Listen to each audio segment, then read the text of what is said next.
6 ఏళ్ళు మన ప్రజల కోసం చిట్టికి నిమిషం ధ్యానం చేసిన ఆయన చేసి చేసి 6 ఏళ్ళు చేసి ఆయన ధ్యానం కుదరలే, లేచింది కొట్టుతాడు. అక్కడ భార్య పిల్లలు రానియారు, ఇక్కడ ధ్యానము కుదరలే. ఇప్పుడు ఇల్లు ఇచ్చిపోతే ఎట్లుంటుంది, రానియలే. ఆయన పోతూ పోతూ ఇట్లా మళ్ళీ చూస్తే చీమలు దార కట్టినాయి.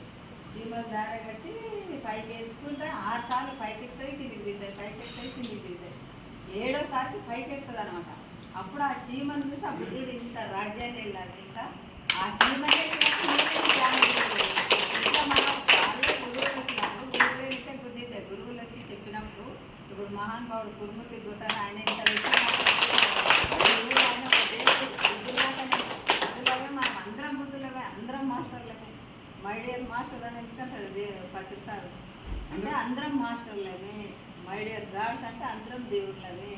మై డియర్ మాస్టర్ అంటే అందరం మాస్టర్లమే కదా.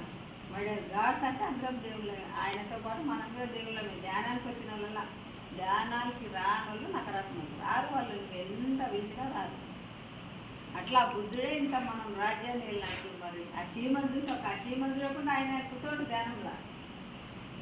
ఆ చీమనే పోతుంటే నేనేది కూర్చోకూడదు. ఆ చీమ సాధించింది, నేను సాధించాలని ఆయన సాధించింది. అట్లా ఇప్పుడు మీరు ఎవరిదాకా ఉండాలి అనమాట. నేను కూర్చుంటా, నేను వస్తా, పిరిమిడ ఎవరు మనం సాధిస్తాం. పిరిమిడ అయితే తొందరగానే వస్తాయి ఊళ్ళో.